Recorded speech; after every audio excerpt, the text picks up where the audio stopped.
Hey, no, no. A ver, para, levanta la voz.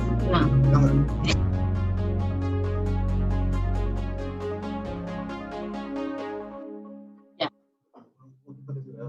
Muy buenos días a todos ustedes. A nombre de los tribunales agrarios, a través del Centro de Estudios de Justicia Agraria y Capacitación, y de nuestra magistrada Maribel Méndez de Lara, presidenta de los tribunales agrarios, les damos la bienvenida a una jornada más de Viernes de Derecho Agrario.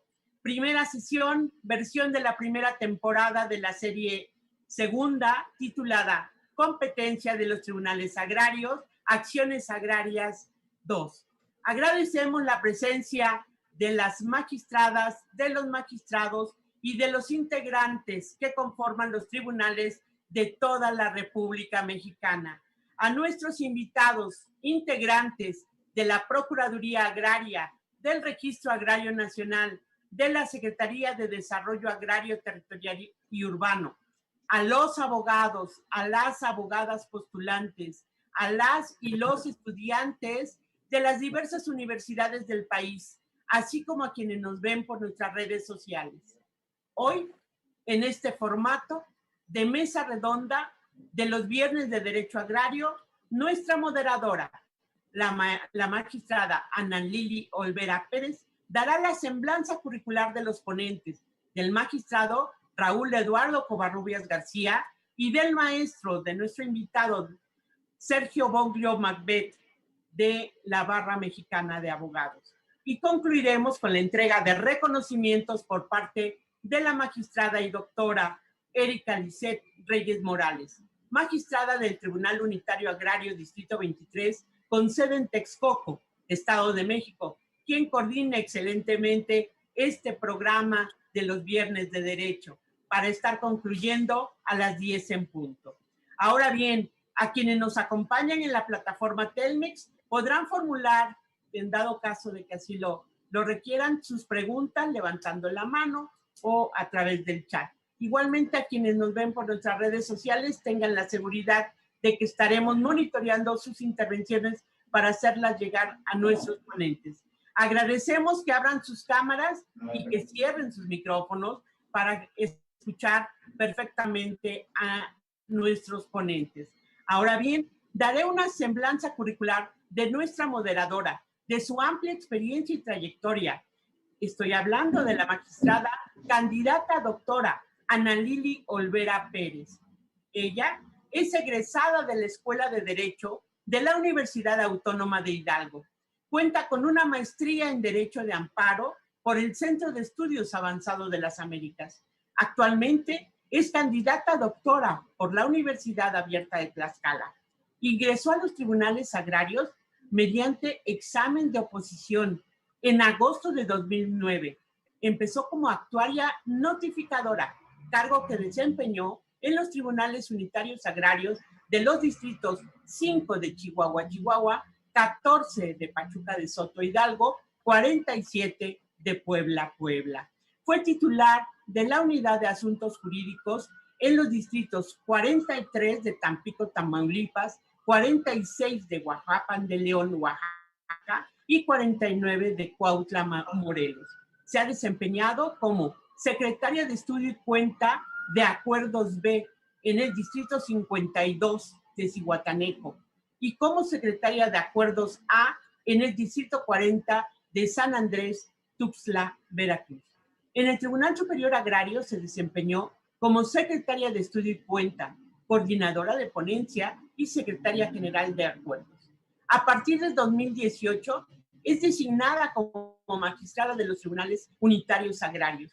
Actualmente es magistrada del Tribunal Unitario Distrito 52 en Zihuatanejo. Ella se ha destacado también como académica de una manera brillante, siendo catedrática de las materias de Derecho Agrario, Derecho Procesal Agrario y Juicio de Amparo en diversas universidades del país. También ha impartido cursos, talleres y conferencias en temas de justicia agraria, perspectiva de género, juicio de amparo, ética, entre algunos otros. Dentro de las publicaciones es coautora seccional 10 magistradas, editorial por Rúa de 2020. Y ha escrito diversos artículos como Juicios Agrarios y Terrenos Nacionales, publicado en la Gaceta de los Tribunales Agrarios. La situación de la mujer campesina, el recurso en revisión en materia agraria, los problemas en los núcleos agrarios ante la falta de órganos de representación. Ella es integrante de la Asociación Internacional de Mujeres Juezas y de la Asociación Mexicana de Juzgadoras, así como de la Asociación Mexicana de Impartidores de Justicia. Y ella es coordinadora propietaria del Comité de Igualdad de Género de la Región 5 de los Tribunales Agrarios.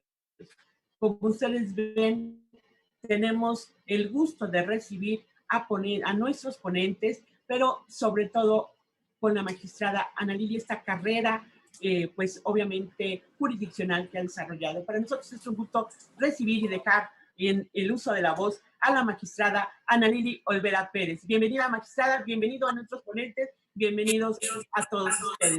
Gracias, iniciamos, magistrada. Muchas gracias, estimada doctora Rosalba. Saludo con todo afecto a quienes nos ven y nos escuchan a través de las diversas plataformas digitales. Y bueno, el día de hoy tenemos el honor de contar con la presencia de dos excelentes ponentes en materia de tarea. Nos auxilian por ahí con los micrófonos. Muchas gracias. Está con nosotros el magistrado Raúl Eduardo Covarrubias García y el maestro en Derecho Sergio Bonfiglio Macbeth, de quienes me voy a permitir leer una muy breve reseña curricular. El magistrado Raúl Eduardo Covarrubias García es originario de Guadalajara, Jalisco, licenciado en Derecho por la Universidad de Guadalajara.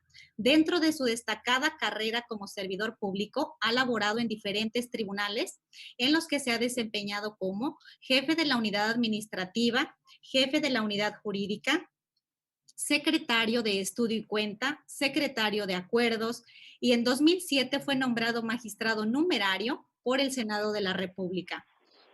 Ha sido titular de los tribunales unitarios agrarios de los distritos 6, 7, 19, 38 y 53.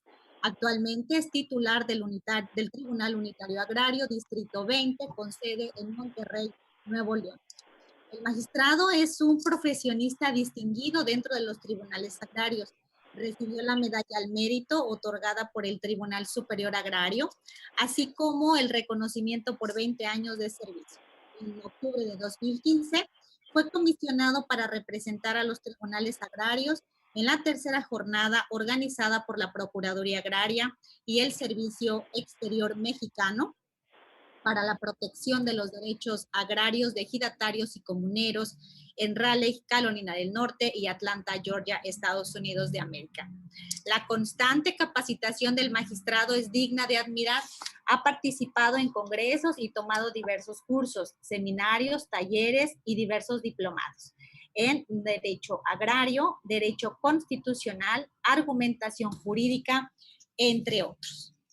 Por su parte, el maestro Sergio Bonfiglio Macbeth es originario de Minatitlán, Veracruz, abogado egresado de la Universidad La Salle, México.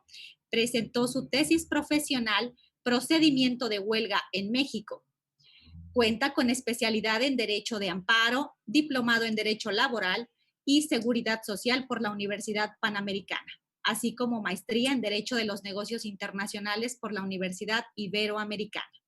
En relación con su trayectoria laboral, se destaca que de 1992 a 1993 laboró en Petróleos Mexicanos como pasante de Derecho en el Sindicato Petrolero Ejecutivo Nacional.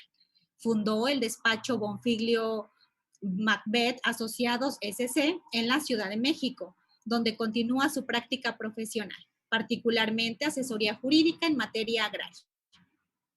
Por más de 14 años ha ejercido la profesión de abogado en esta materia. En relación con la docencia, ha sido profesor de Derecho Agrario y titular de la materia en la Universidad Iberoamericana Campus Santa Fe, de 1998 hasta 2002. Ha participado en diversas publicaciones.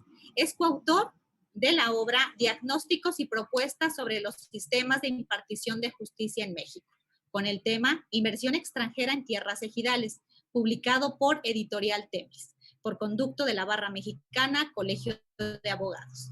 Es coautor en la obra En busca de la teoría constitucional, con la opinión Los principios de justicia, seguridad jurídica, debido proceso y de supremacía constitucional en relación con las tierras ejidales de uso común, publicado por Editorial Temis. Es coautor también de la obra Seguridad jurídica, diagnósticos y propuestas, con el tema Análisis de la prescripción del derecho del tanto en materia agraria, publicado por Editorial Temis.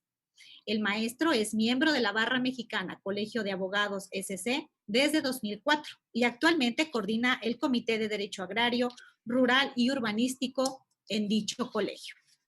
Como ustedes pueden observar, nuestros expositores cuentan con una larga y amplia trayectoria profesional sobre materia agraria. A ambos ponentes les agradezco infinitamente su participación el día de hoy en esta mesa redonda, donde abordaremos el tema nulidades contra actos y contratos que contravienen las leyes agrarias.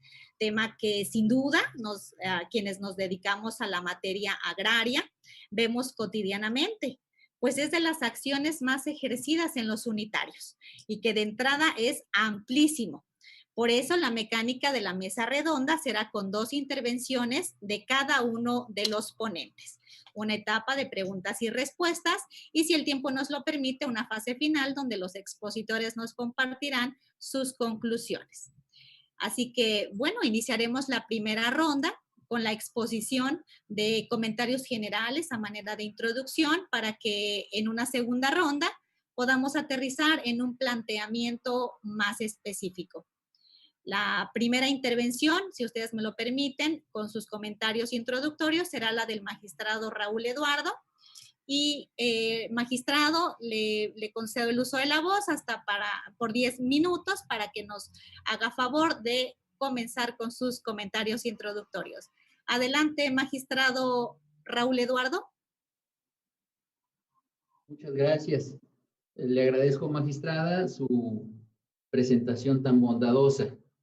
Me siento honrado de participar con todos ustedes.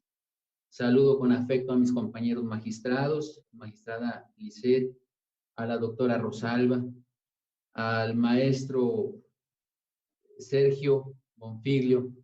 Los saludo a todos ustedes con mucho afecto. Y agradezco sobremanera a toda su asistencia y la oportunidad de estar presente en este viernes de Derecho Agrario. Ahora hablemos de nulidades. ¿Cómo sabemos?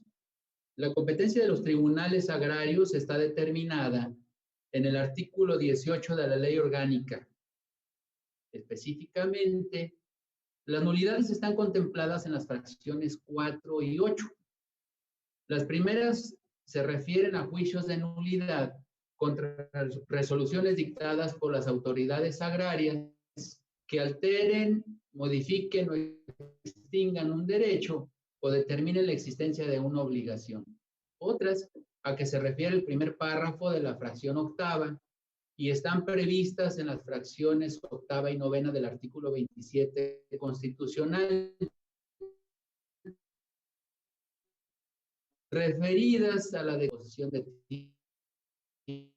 tierras y aguas a los núcleos de población. Y finalmente, a las que nos referiremos este día, que son las aludidas en el segundo párrafo de la misma fracción 8ª y se refieren a las nulidades resultantes de actos o contratos que contravienen las leyes agrarias. Como puede advertirse, la Ley Orgánica de los Tribunales Agrarios concentra la acción de nulidad respecto tanto de actos y resoluciones de autoridades administrativas como de actos y contratos celebrados en contravención a la ley. Debemos subrayar que el quehacer humano está estructurado por actividades que en la mayoría de las veces constituyen actos jurídicos, definiendo como tal la manifestación volitiva de los seres humanos para crear, transmitir, modificar o extinguir derechos u obligaciones. De esta manera, resulta que en materia agraria, toda actividad cuyo objetivo tenga las características que antes comentamos respecto a los derechos agrarios, son considerados competencia de los tribunales agrarios en términos del último párrafo de la fracción octava del artículo 18 antes comentado. A partir del establecimiento del nuevo sistema de justicia agraria de 1992, las tierras de propiedad social pierden la condición de ser imprescriptibles, inalienables e inembargables. Recordemos que antes de la reforma, la tierra de los núcleos agrarios no se podía enajenar, ni tampoco se podría adquirir por terceros ajenos al núcleo. No existía la posibilidad de prescribirla, por lo que su aprovechamiento por alguien diverso a su titular era ilegal y por tanto pues era limitado su usufructo. Por todas estas condiciones, era que no se podía constituir un gravamen en garantía de cumplimiento de obligaciones en dichos bienes, puesto que no existía una titularidad plena en favor de los sujetos agrarios. Además, existía la obligación del usufructo y aprovechamiento personal del titular, pues de no ser así era causa de privación de sus derechos agrarios.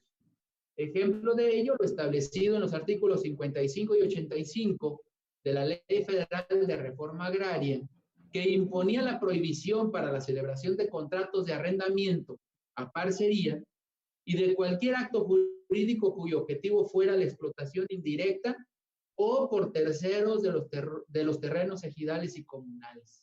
Perdón, se refería exclusivamente a que prohibía la explotación por parte de terceros que no fuera el titular.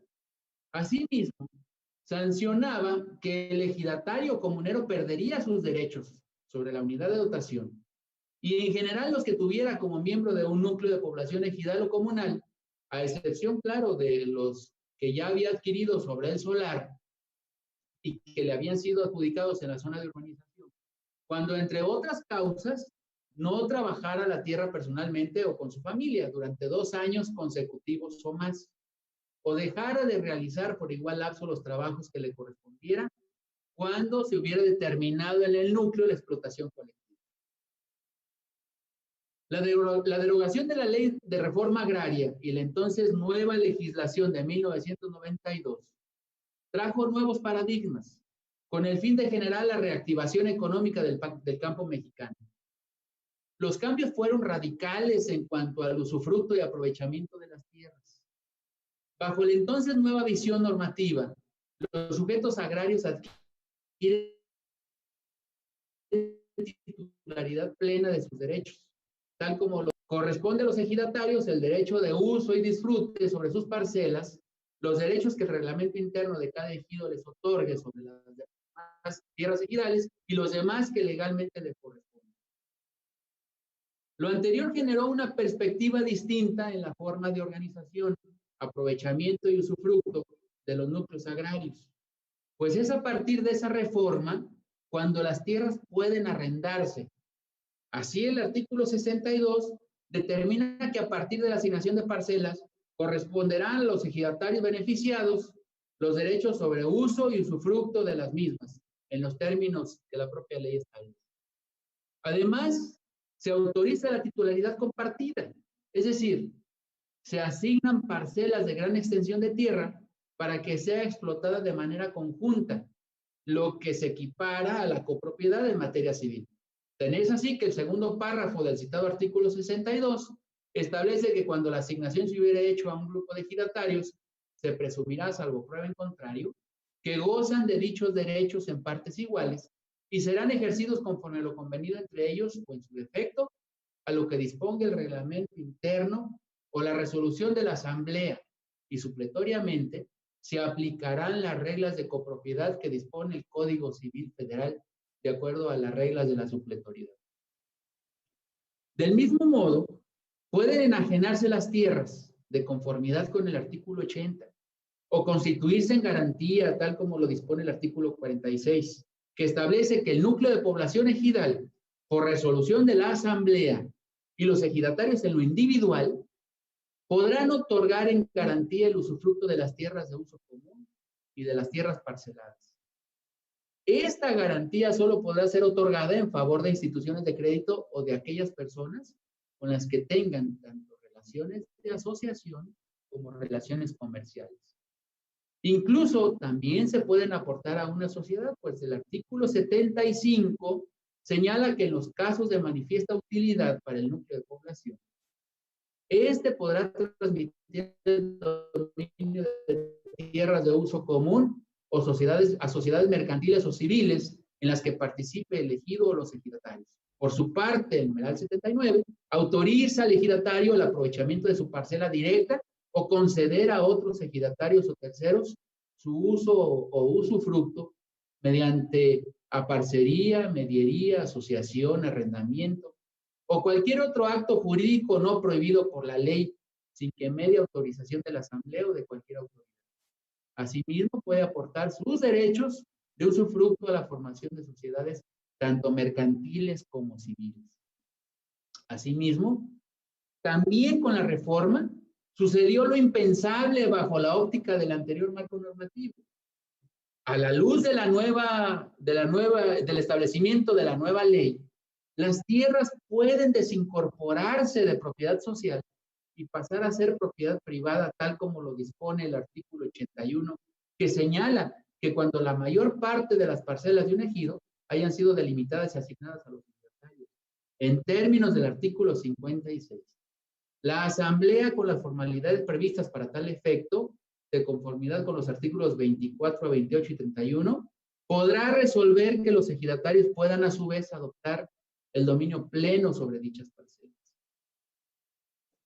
Es de considerar que la actividad de los núcleos agrarios, tanto en lo colectivo como en el ejercicio individual de sus derechos, se lleva a cabo mediante la celebración de actos jurídicos, pues estos se transmiten mediante ellos, se modifican o transforman los derechos agrarios, por lo que para confirmarlos, modificarlos o extinguirlos, existe la vía de acción de nulidad establecido en el segundo párrafo de la fracción octava del citado artículo 18 que ya comentamos.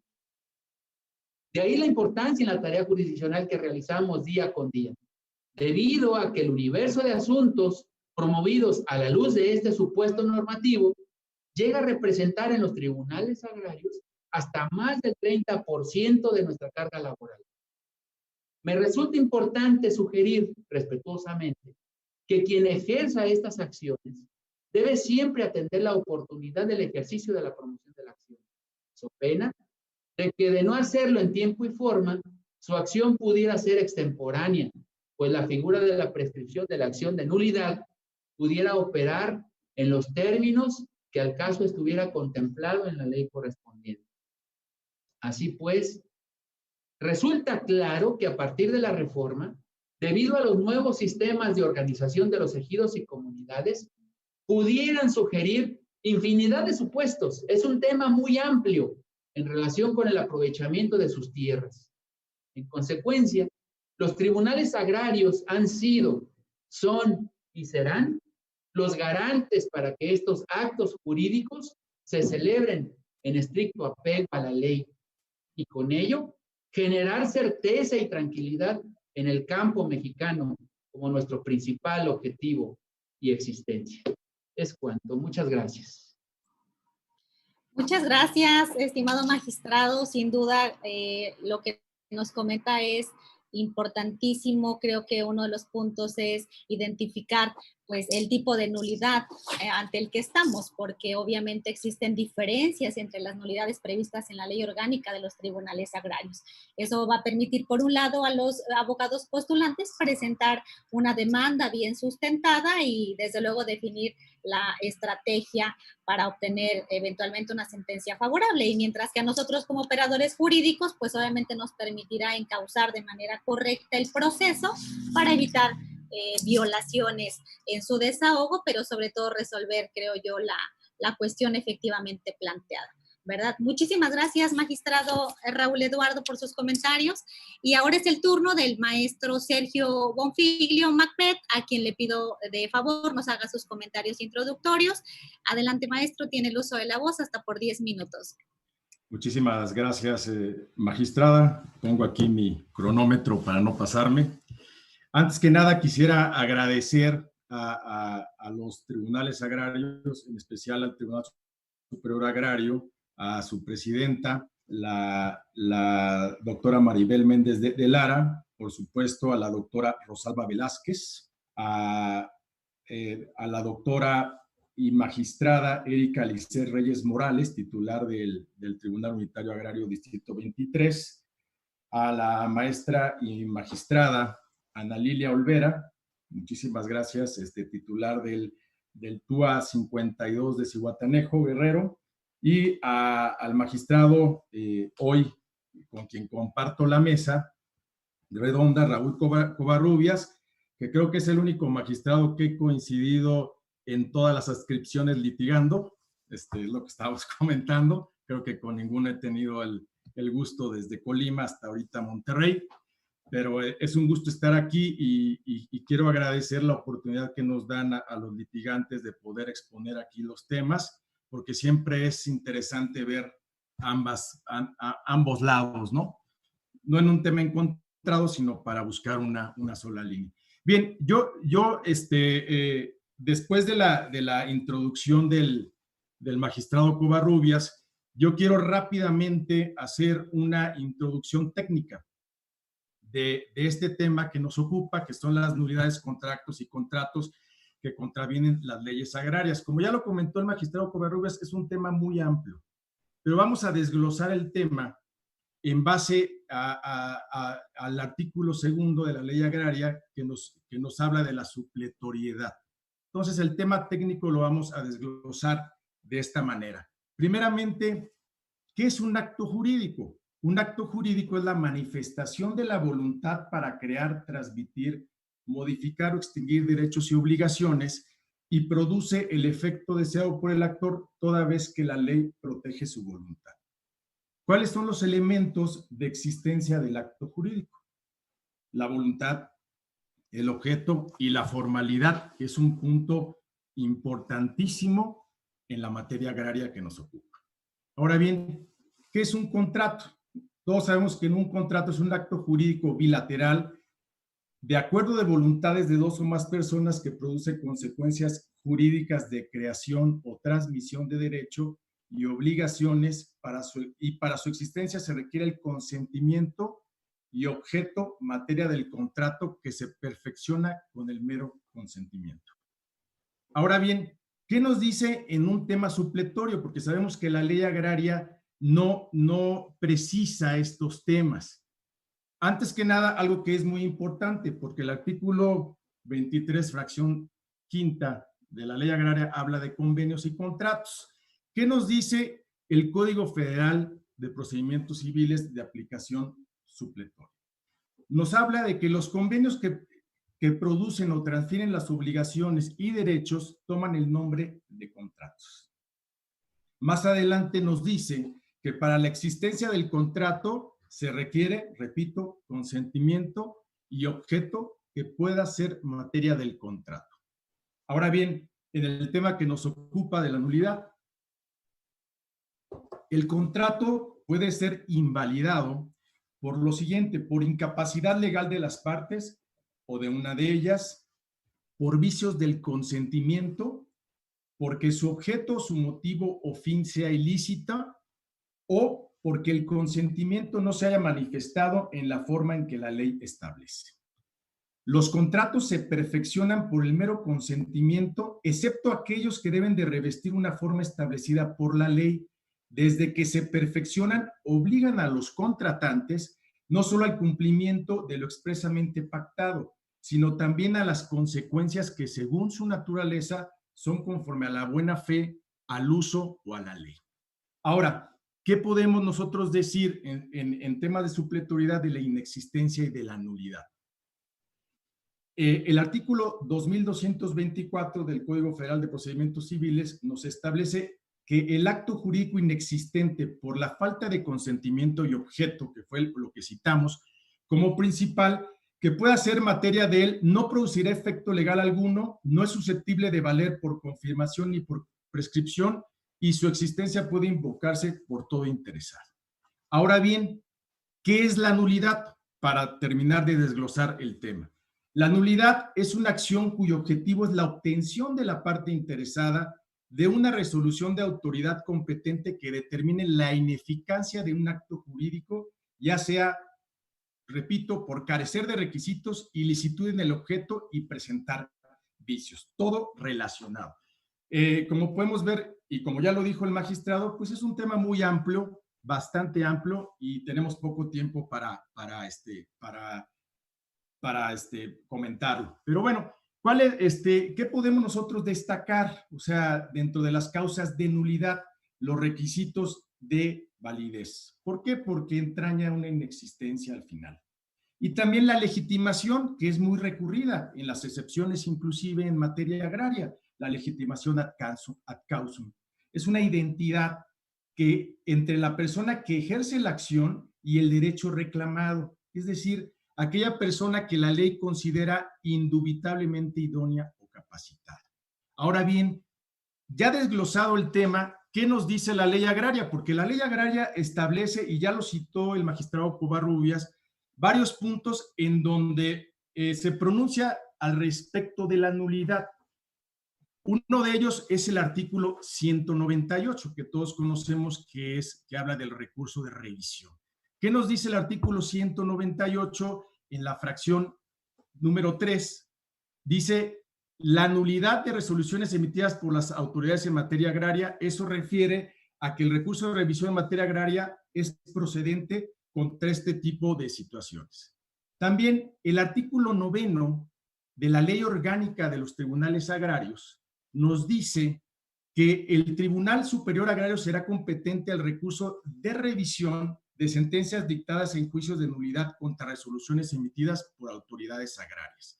Y el artículo 18 de la misma ley, Ley Orgánica de los Tribunales Agrarios, nos dice que los tribunales unitarios agrarios conocerán por razón del territorio de las controversias que se les planteen con relación a las tierras ubicadas dentro de su jurisdicción conforme a la competencia que les confiere este artículo.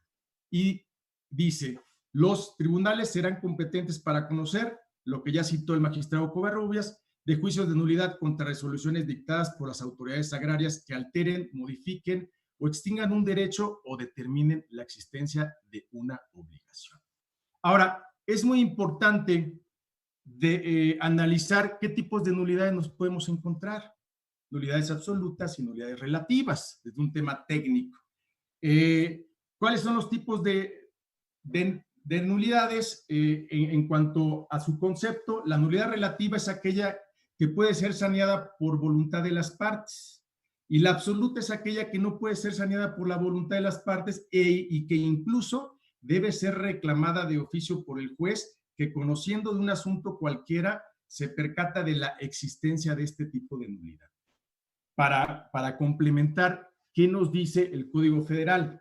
Nos dice en el artículo 2226 respecto de la nulidad absoluta, cito, la nulidad absoluta por regla general no impide que el acto produzca provisionalmente sus efectos, los cuales serán destruidos retroactivamente cuando se pronuncie por el juez la nulidad. De ella puede prevalecer todo interesado y no desaparece por la confirmación o la prescripción. ¿Qué nos dice respecto de las nulidades relativas? El artículo 2228. La falta de forma establecida por la ley, si no se trata de actos solemnes, así como el error, el dolo, la violencia, la lesión y la incapacidad de cualquiera de los actores del acto, produce la nulidad relativa del mismo. Ahora bien, algunos de los temas que la ley considera en cuanto a nulidades, podemos mencionar nulidades de celebración de asambleas, nulidades de contratos, nulidades de enajenaciones, ejemplos para poder terminar este análisis técnico. Uno que es también muy recurrido en los tribunales agrarios, los mandatos de asamblea. Es decir, cuando los órganos de representación actúan firmando contratos o participando en contratos y no se encuentran facultados.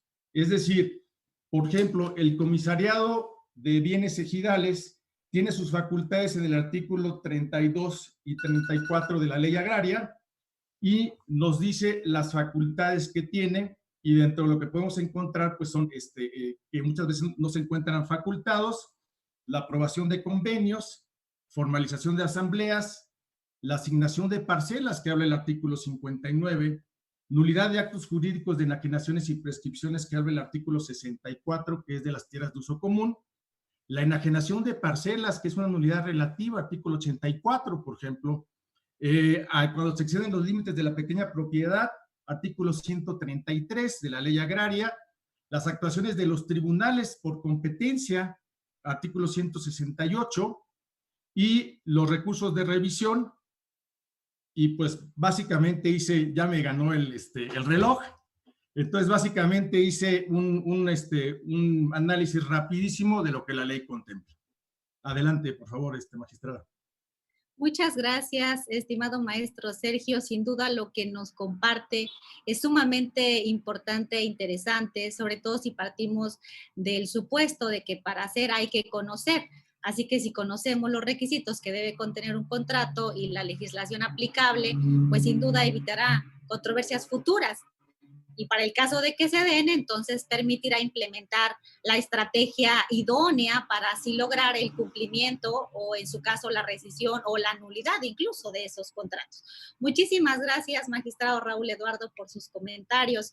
Y pues al mismo tiempo comentarles a ambos ponentes los saludos y las felicitaciones que nos están haciendo en relación con sus comentarios. Aquí los compañeros de los tribunales agrarios, también veo que nos acompañan de diferentes sedes y delegaciones de la Procuraduría Agraria, Veracruz, Oaxaca. Y pues bueno, ahí al final, si tenemos oportunidad, daremos lectura a algunos comentarios.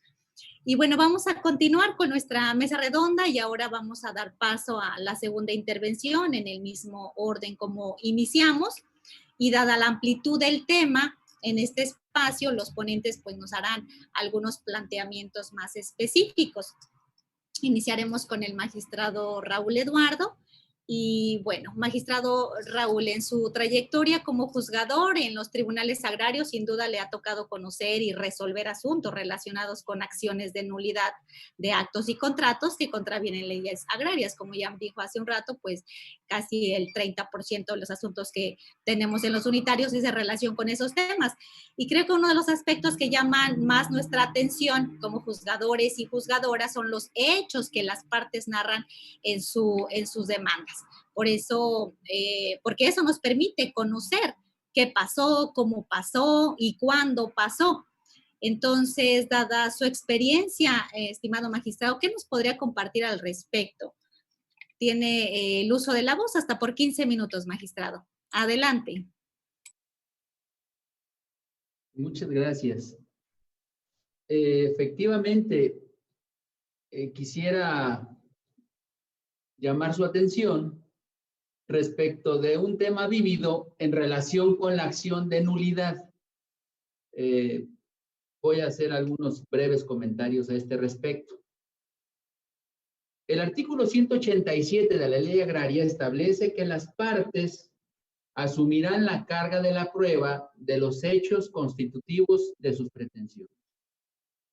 Entonces, ¿podría ser procedente una demanda cuya estructura no aporta hechos justificatorios? En mi opinión, la Ley Agraria acogió los principios generales del derecho que establecen, por una parte, que el juez conoce el derecho y el justiciable dará los hechos y el juez le dará el derecho. Pues estableció la suplencia a los núcleos y sujetos agrarios, tal como lo dispone el último párrafo del artículo 64 de la Ley Agraria en materia de suplencia.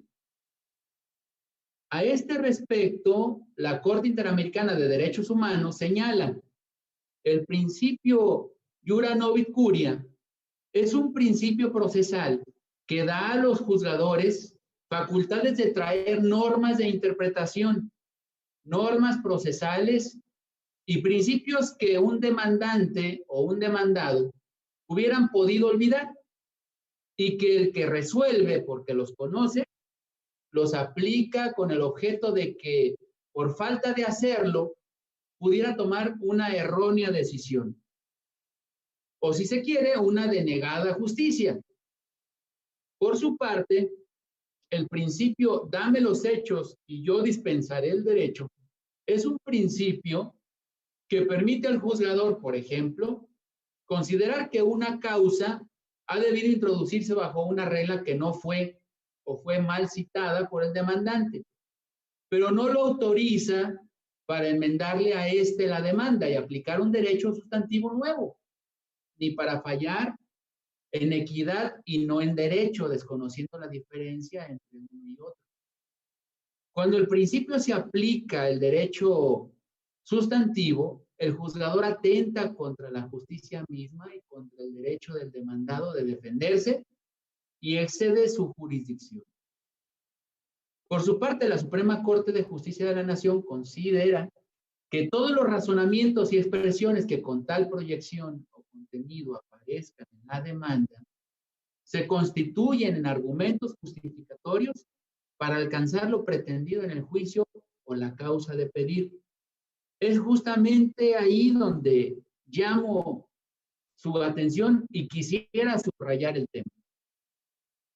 Lo anterior significa que aun y cuando el planteamiento pudiera no ser el correcto, si en la demanda se justifica la causa de pedir, el resolutor deberá suplir esa deficiencia y resolver lo verdaderamente pretendido, como lo comentaba la magistrada Lili y el maestro Bonfiglio. En razón de ello, considera que no se podría emitir una sentencia favorable sin hechos que lo justifiquen.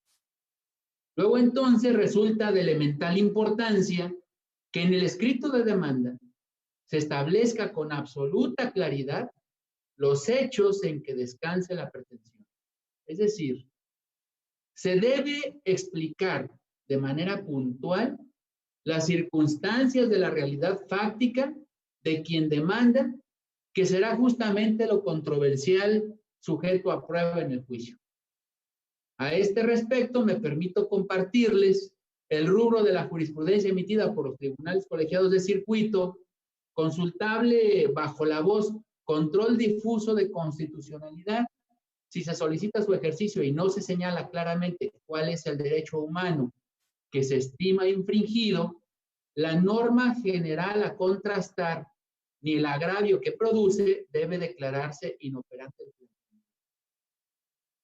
Considero que este criterio se puede aplicar analógicamente al supuesto que estamos comentando, pues establece que cuando se solicita el ejercicio del control difuso, debe señalarse claramente los elementos mínimos que posibiliten su análisis, es decir, cuál es el derecho humano que se estima infringido, la norma general a contrastar y el agravio que produce, pues de no ser así, el planteamiento debe declararse inoperante. Si nos llevamos esta condición al tema que nos ocupa, pues estaríamos entonces aplicándolo en el sentido de que si no tenemos las argumentaciones suficientes que justifiquen el por qué está reclamando el actor lo que reclama, entonces no tenemos posibilidad ni de conocer la verdad, ni mucho menos resolver el asunto como está planteado. En este sentido, conviene advertir que la trascendencia de redactar de manera puntual los hechos en que funde su causa de pedir será determinante para obtener sentencia favorable, pues ello producirá mayor claridad en la contestación de la demanda y en el desahogo del material probatorio, consecuentemente un mayor conocimiento del problema para el juzgador y, obvio, una mejor resolución. Es verdad que esta trascendencia resultará también de mayor o menor impacto en función de la postura de la parte demandada, la que se pudiera presentar a manera de oposición, aceptación mediante un allanamiento o de negociación por medio de un convenio respecto a lo pretendido. Bajo ese orden de ideas, me resulta necesario comentar que en caso de allanamiento, la parte actora no queda exenta de acreditar sus hechos, pues si bien es cierto que el allanamiento es una confesión a la demanda, No menos cierto es que deberá esta estar soportada por hechos que puedan ser confesados, lo que daría como consecuencia que la parte actora obtenga sentencia favorable. Sin embargo, si contrario a ello no existe en la demanda hechos en que justifique su pretensión o estos son deficientes, entonces el allanamiento pudiera no tener la eficacia de reconocimiento que diera lugar a la obtención de sentencia positiva. Lo anterior lo considero así, toda vez que de conformidad al citado artículo 187 de la Ley Agraria, además el 81 del Código Federal de Procedimientos Civiles, existe una obligación procesal para las partes respecto a probar sus hechos y el demandado, sus defensas y excepciones. Creo que sería una condición diferente cuando las partes en el proceso llegan a resolver su controversia por medio de un acuerdo de voluntades, pues en este caso, por medio del convenio, no se confiesan hechos, sino que se reconoce un derecho o una obligación en favor de alguna de ellas, ante lo cual el Tribunal Agrario deberá sancionar ese concurso de voluntades y pasarla por los filtros de legalidad que al caso deban de ser analizados, tales como capacidad, consentimiento, licitud en el objeto, y que el objeto sea posible, como lo argumentó el maestro Bonfiglio. Lo anterior lo traigo a colación debido a que a lo largo de los años de aprendizaje, desempeño y experiencia en mi institución, he presenciado la existencia, se pudiera decir, del abuso de la acción de nulidad de actos y contratos. Muchos de ellos se presentan incluso con convenios anexos o allanamientos para que los tribunales agrarios resuelvan o sancionen lo convenido. En muchos casos, por medio de la acción de nulidad, se pretende justificar actos que incluso se realizaron en una probable violación a la ley o existe algún procedimiento diferente que pudiera generar cobro de derechos o algún pago de impuestos, por lo que el justiciable opta por resolverlo con engaño, evidentemente, ante esta instancia agraria. Así pudiera suceder con cualquiera de las demás demandas en que se pretenda la acción de nulidad contempladas en ambas fracciones del citado artículo 18. A modo de ejemplo, por la recurrencia de la acción y en relación a lo que aquí estamos comentando, quisiera referir la acción de nulidad del acta de delimitación, destino y asignación de tierras, que recurrentemente es promovido bajo el argumento de que antes del citado programa había quedado ya delimitado como parcela, pero alegan que eran solares urbanos. Esta pretensión la hacen valer después de varios años a la delimitación, siendo que lo que realmente sucedió era que se había realizado ventas de fracciones de la parcela o esta se había lotificado de manera irregular. Supuesto que, dicho sea de paso, principalmente en las zonas con vasto desarrollo urbano, son muy comunes. Lo mismo puede suceder con las nulidades de contratos de ocupación de tierras, por la instalación de algún servicio público o alguna infraestructura especial donde alegan engaño indemnizatorio, o con las nulidades de designación y consecuentemente el pago indemnizatorio, o con las nulidades de designación de sucesores o actos electivos y así. Se presenta la demanda ante el Tribunal Agrario manifestando que no existe oposición.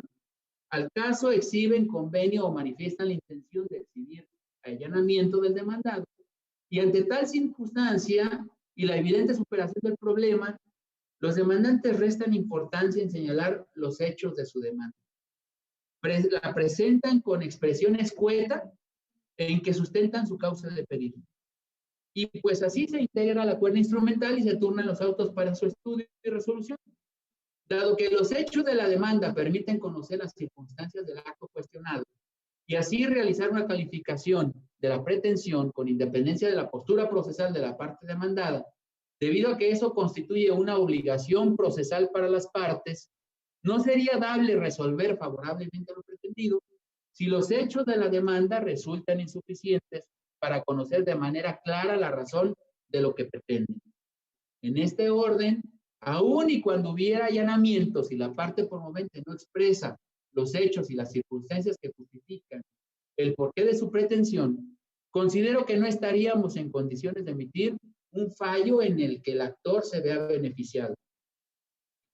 No soslayo el hecho de que en los tribunales agrarios se debe garantizar el acceso a la justicia y que, de acuerdo con los principios rectores del juicio agrario de justicia pronta y expedita, así como el de verdad sabida, nuestro objetivo es provocar la estabilidad en el campo con nuestras sentencias al resolver el mayor número de asuntos en el menor tiempo posible.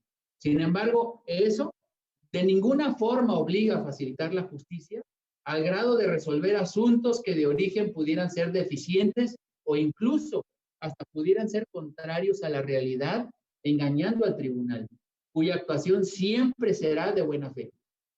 El principio de legalidad no es únicamente constitutivo de un derecho, sino también de una obligación para las partes. Obligación que es compartida con los órganos jurisdiccionales, pues todos estamos obligados a conducirnos dentro del marco de la ley, de acuerdo a las facultades que a cada parte corresponden.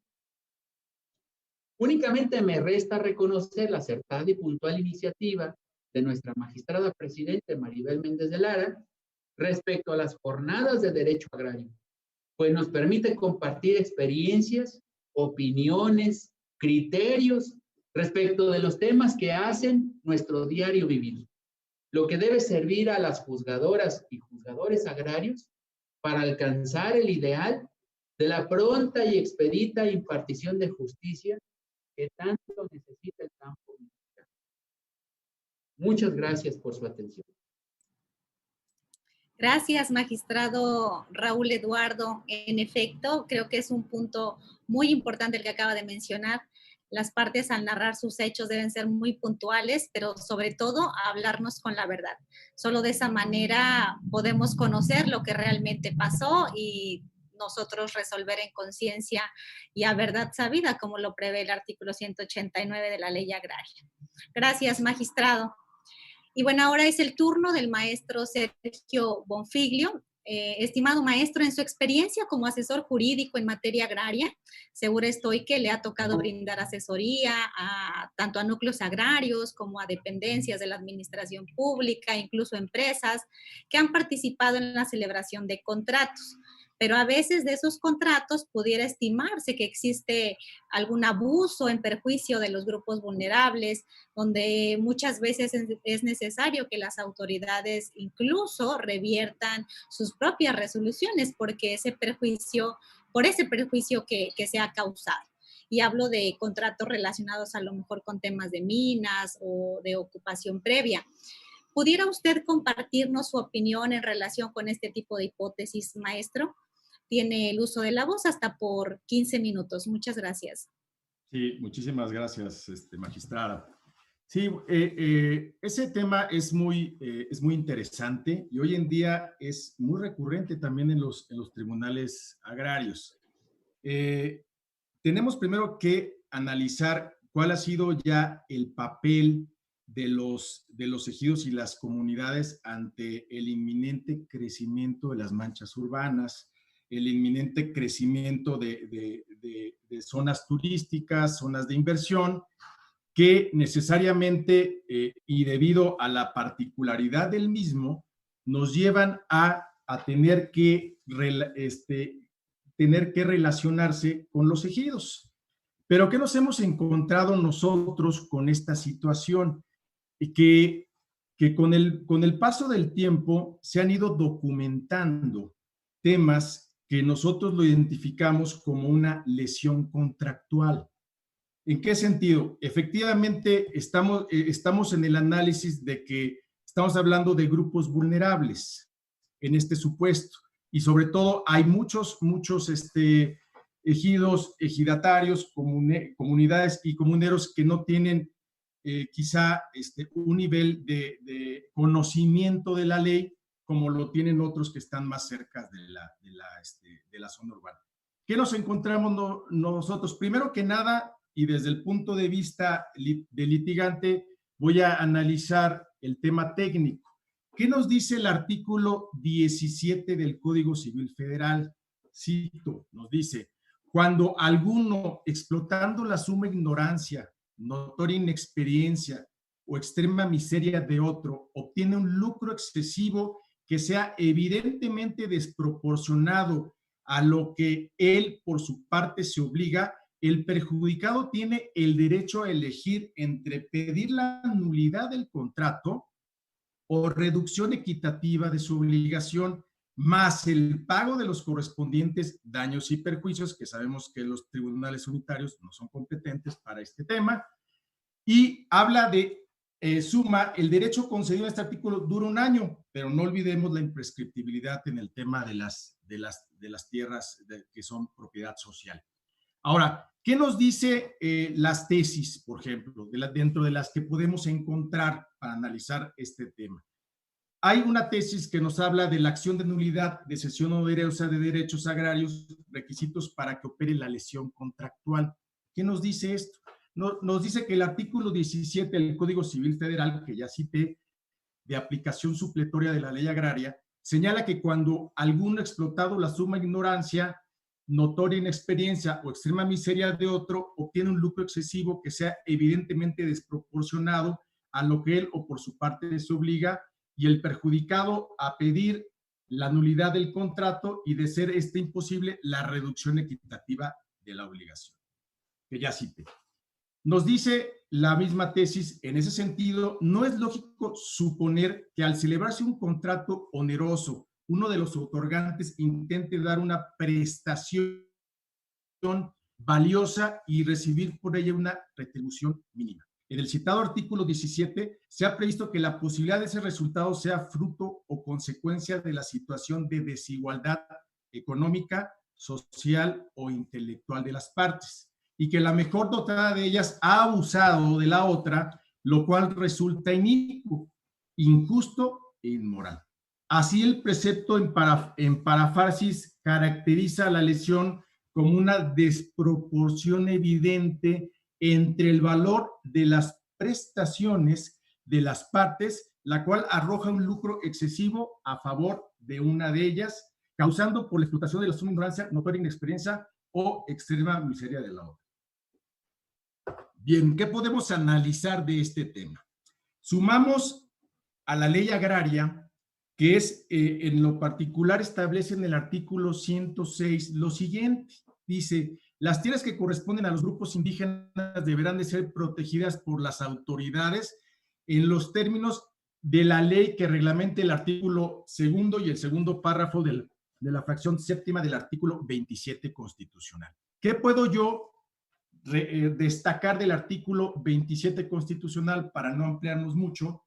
Nos establece que la ley protegerá la integridad de las tierras de los grupos indígenas. También dice que la ley, considerando el respeto y fortalecimiento de la vida comunitaria de los ejidos y comunidades, protegerá la tierra para el asentamiento humano y regulará el aprovechamiento de tierras, bosques y aguas de uso común y la provisión de acciones de fomento necesarias para elevar el nivel de vida de sus pobladores. Ahora, ¿qué necesitamos analizar para que no se dé esta lesión contractual? La presencia de un grupo vulnerable, por lo que acabamos de citar de la ley. Debemos de analizar, al igual que como se debe de relatar una demanda con hechos verdaderos, como ya le dijo, ya lo dijo el licenciado y la magistrada Ana Lili, debemos de tener en activo que se va a implementar en esas tierras, que se va a negociar con los ejidos, ejidatarios, comunidades o comuneros. Y también algo que es súper importante y que es muy técnico. Nos hemos encontrado a veces cuando se va a llevar a cabo una aprobación de un contrato en términos del artículo 23, fracción quinta, en donde en el desglose del acta de la asamblea simplemente establecen que se aprueba el contrato de ocupación temporal, que se aprueba el contrato de usufructo, etcétera, etcétera. Pero no se lee el contrato. ¿En qué momento se le explica a la gente y además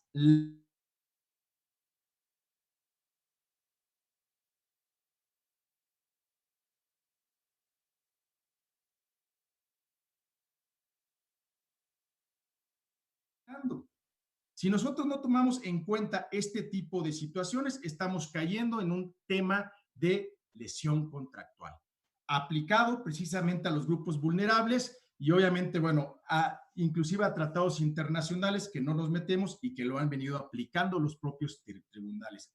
Otro tema que es muy común, que inclusive a mí en lo particular me sorprende, lo que establece el artículo 45 de la ley agraria, que habla sobre todo del término y duración del proyecto productivo.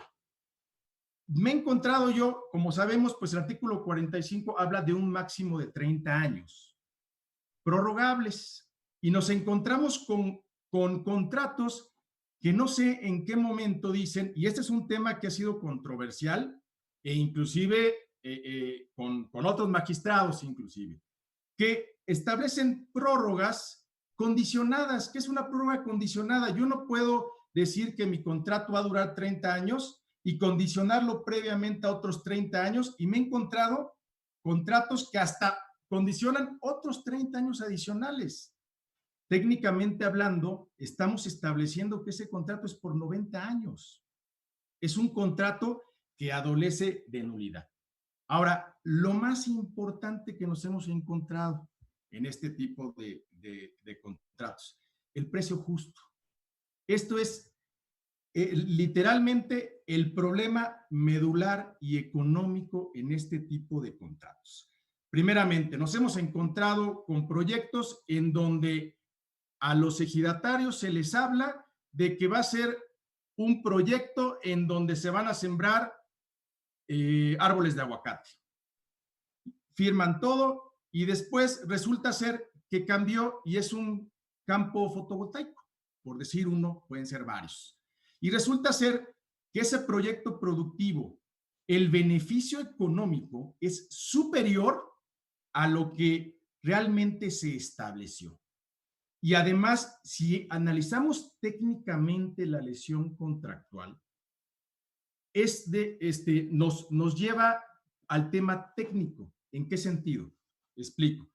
Yo no puedo determinar el valor o el precio justo si no es con una ayuda técnica de un especialista, un avalúo. Yo necesito complementar esa negociación y ese contrato con un avalúo para poder yo tener un respaldo de que yo establecí un precio justo. De esa manera, yo voy a poder atender a estos puntos que acabo de tocar, que cito. Primero, analizar que es un grupo vulnerable, que tengo un proyecto productivo, que explico con claridad el contrato, debidamente asesorados a ese grupo vulnerable, el término y duración de ese proyecto productivo y el precio justo.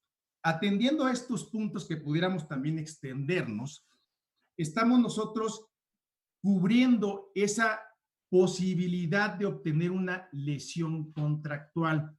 Entonces, esto nos lleva a precisamente estar involucrados en temas relativos a nulidades por esta lesión contractual que afectan el proyecto, que a lo mejor y quizá pudiera aplicar una medida precautoria que inclusive pudiera perjudicar el proyecto e inclusive matar el proyecto mismo. Por eso es importantísimo, y yo lo he manifestado, que debe de haber un proyecto de inclusión. Un proyecto de inclusión en donde se tome en cuenta a los dueños de la tierra, que son los ejidatarios y los comuneros, para efectos de que puedan participar en ese proyecto. Me he encontrado que me dicen empresas, bueno, es que no son accionistas. No se trata de eso. O sea, si estuviéramos hablando a lo mejor de una sociedad de producción rural, acciones T, etcétera, quizá el tema cambia, pero no se trata de eso.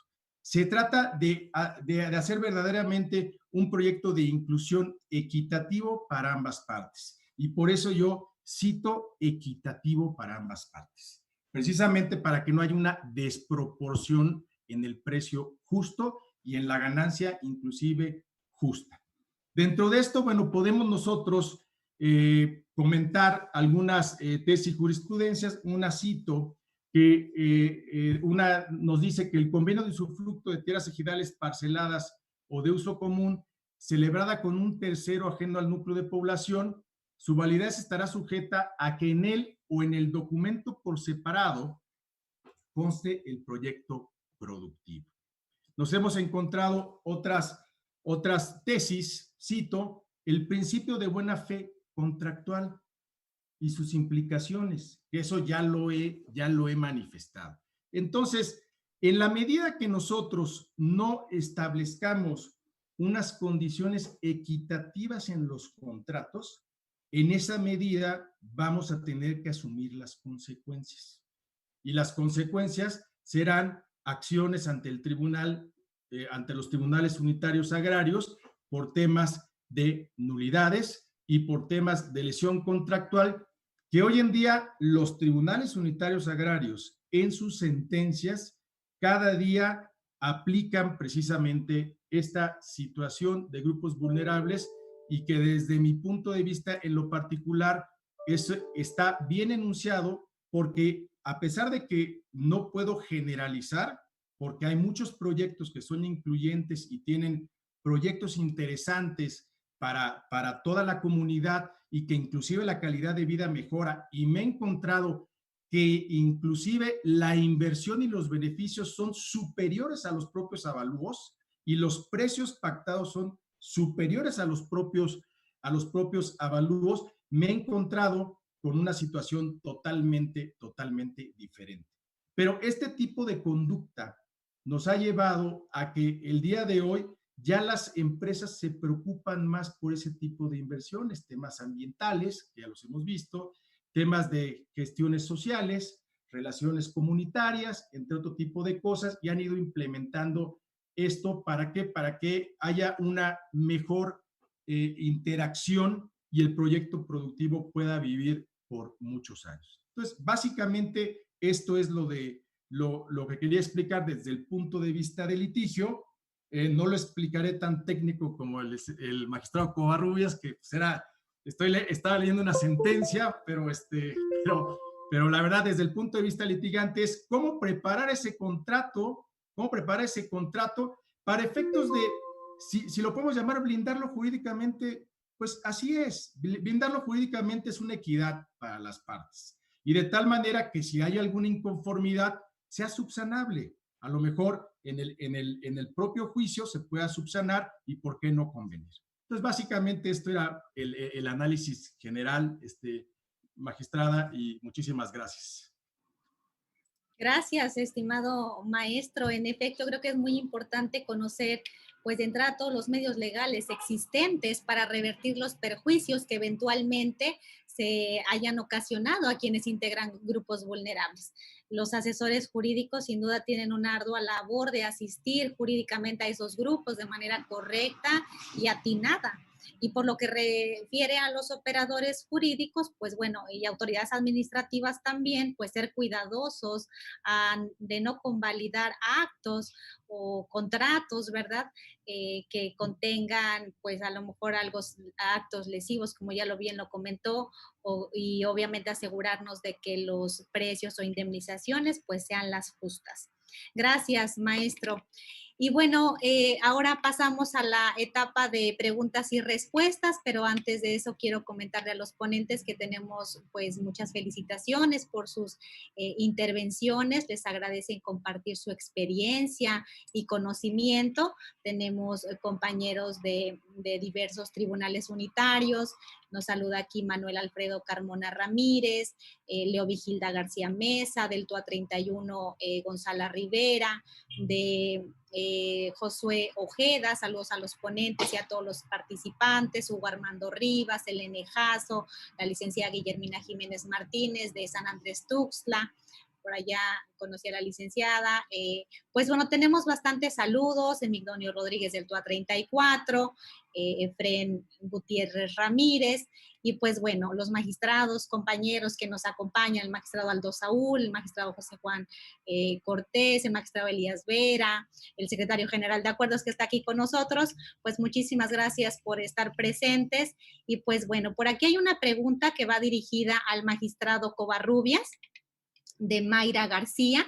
Mayra nos pregunta, ¿considera usted, magistrado, que debe prevenirse siempre al actor que ejercita una nulidad ambigua o imprecisa en cuanto a causales, en cuya demanda solo argumenta violación genérica o determinados artículos, o debe el tribunal abordar de oficio y bajo suplencia los vicios de un acta de asamblea? Bueno, muchas gracias. Primero que nada, pues quisiera agradecer la bondad de los comentarios. Siempre es grato saludar a todos los compañeros y sentirnos como en casa. Yo siempre así me he sentido aquí. Quisiera agradecer y saludo a todos los compañeros y agradecer su atención con toda puntualidad. Creo yo que en principio, para contestar la pregunta, debemos de tener claro que de un inicio la obligación recae propiamente en la parte. O sea, la parte tiene obligación de acreditar sus hechos, por tanto, pues tiene la obligación de argumentarlos. Sin embargo, también la autoridad somos los rectores del procedimiento. Entonces, creo que habría ahí como una obligación compartida en cuanto al planteamiento. No que nos sustituyamos, pero si nosotros a tiempo podemos detectar alguna insuficiencia, bueno, vale la pena que lo aclaremos, porque eso va a traer como consecuencia que el procedimiento sea más ágil, que el procedimiento sea claro y que al final de cuentas podamos resolver con mayor eficacia el asunto planteado, ¿verdad? No creo que sea una obligación directa, pero porque esta recae en las partes, pero sí debemos estar atentos a conocer el planteamiento por medio de los hechos. No sé si con esto esté contestado. Muchísimas gracias, magistrado. Pues sí, siempre es importante que sea la parte de primer inicio, ¿verdad? Y ya después el tribunal, obviamente, en caso de ser necesaria alguna prevención. Pues bueno, por aquí hay otra pregunta. Esta va dirigida al maestro Sergio. ¿Pudiera dar su opinión del TUA 38? Nos dicen, ¿pudiera dar su opinión jurídica del siguiente criterio? Dice, nulidad por vicios propios del actor. Y manifiesta, si el actor en el juicio de nulidad firmó el contrato impugnado de nulidad y no le atribuye vicio alguno, ni en el consentimiento, ni en el objeto, no puede prevalecerse de su propio dolo para dejar de cumplir con sus obligaciones, pues no puede desconocer un contrato que firmó con pleno conocimiento y consentimiento. ¿Cuál sería su opinión, maestro? Bien, muchísimas gracias. Bueno, ese es un tema que yo me encuentro y es muy común en este tipo de situaciones. Por ejemplo, lo hemos encontrado en los parcelamientos económicos, cuando hay contratos que los ejidos ya colectivamente mediante una asamblea han aprobado un contrato, y muchas veces por descuido de las personas, cuando se hace ya la asignación formalmente de esta superficie, pues se entiende que hay causadiencia que de ese acuerdo que tomaron en la asamblea. ¿Y qué es lo que pasa? Que muchas veces cuando existen posesionarios irregulares, para ir al caso en específico, lo que hace alguna persona que quiere contratar una empresa o un particular, lo que trata de hacer es que firma un contrato con la asamblea y firma un contrato en donde aparece la firma del posesionario irregular, previendo precisamente que se pueda dar esta situación. Cuando se da esta formalidad, atiende precisamente a este tema técnico. Tratan de desconocer lo que en su momento firmaron. Entonces, aquí lo que debe de analizarse, y en este caso por los tribunales agrarios, son los antecedentes propios del mismo. si hay desde luego hay una causa audiencia, si los hechos constitutivos tienen que ver con acciones tomadas en una asamblea en particular, y de esa manera, pues desde luego, aunque esté negando la validez de ese acto jurídico o de ese contrato, los propios antecedentes, y más aún si están formalizados ante la autoridad registral, el Registro Agrario Nacional y la delegación correspondiente, en ese punto se debe de analizar la validez o no del acto jurídico. Entonces, nos encontramos, eso es muy común, y yo creo que ese análisis hay que darlo. Ahora bien, si estamos pensando en el tema de los posesionarios irregulares, que es un tema amplísimo,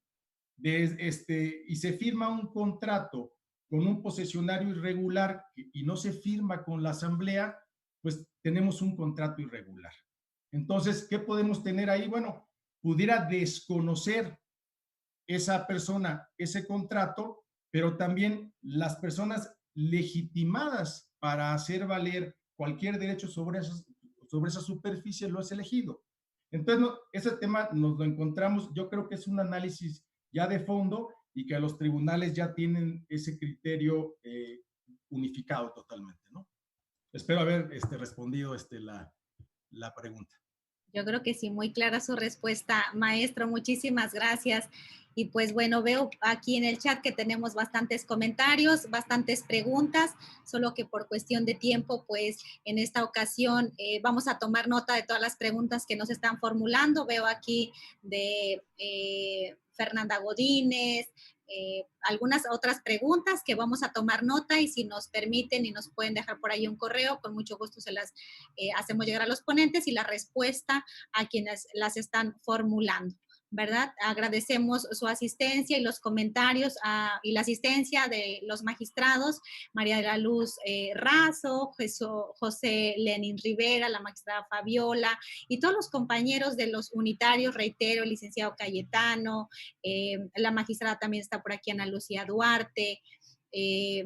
Pues tenemos bastantes comentarios, los felicitan, les agradecen que hayan aclarado algunas dudas que de hecho tenían, los felicitan por su intervención, y pues bueno, todas las preguntas que tenemos aquí formuladas, vamos a tomar nota y se las hacemos llegar a los ponentes para enviarles la respuesta por correo, si nos hacen favor de dejarlo, a quienes las están formulando.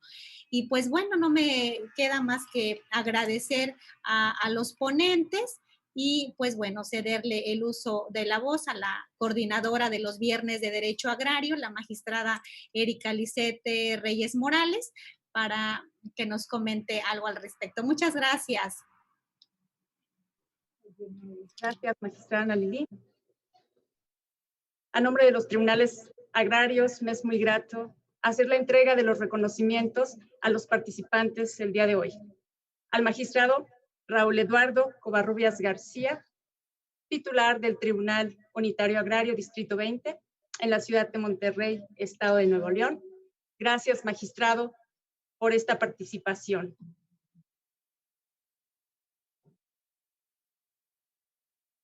De igual manera, agradecemos al maestro Sergio Bonfiglio Macbeth, destacado profesionista del derecho y docente con reconocido prestigio, especialista en materia agraria y coordinador de la Comisión de Derecho Rural y Urbanístico de la Barra Mexicana, Colegio de Abogados, Asociación Civil. Gracias, maestro, por aceptar esta invitación al programa. Muchísimas gracias. Sus contribuciones desde la perspectiva del litigio, que han sido muy relevantes. Gracias, magistrada. Muchísimas y aquí gracias. quiero hacer hincapié en esta parte, destacar que el pasado mes de agosto, los tribunales agrarios y la Barra Mexicana Colegio de Abogados firmaron convenio de colaboración para el desarrollo de proyectos y acciones relacionadas con la docencia, investigación y vinculación en materia de justicia agraria.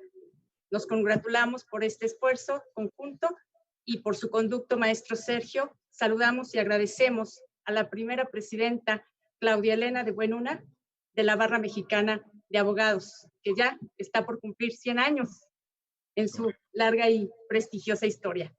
Muchísimas gracias, maestro Sergio. Gracias. Finalmente, Nuestra gratitud y respeto a la magistrada Ana Lili Olvera Pérez. Entregamos un reconocimiento por su invaluable participación el día de hoy desde el Tribunal Unitario Agrario, Distrito 52, en Zihuatanejo, Estado de Guerrero. Gracias, magistrada Ana Lili, por tu extraordinaria participación como moderadora en esta mesa. Con todo mi aprecio, magistrada y amiga. Muchas gracias, doctora Erika, y yo creo que ahora tiene el uso de la voz la doctora Rosalba, ¿verdad? Y pues muchísimas gracias a todos ustedes, gracias por su participación.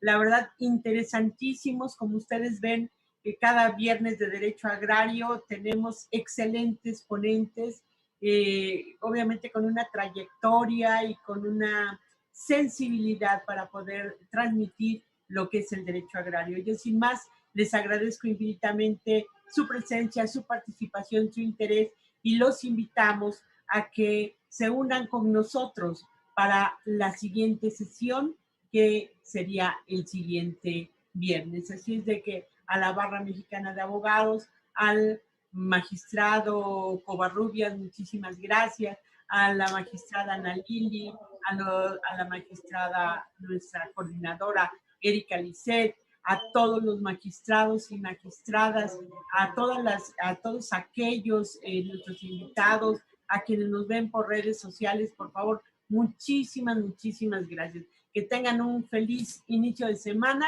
y nos estaremos viendo el próximo viernes. Muchísimas gracias. No sin antes hago un pequeño comercial también. Espero que nos veamos a las 4 de la tarde para, pues obviamente tenemos un evento del Día Internacional de la Mujer Rural, hoy 15 de octubre. Es una fecha trascendental para los tribunales agrarios. Así es de que nos estaremos viendo en punto de las 4 por vía Zoom. Así es de que muchísimas gracias a todos.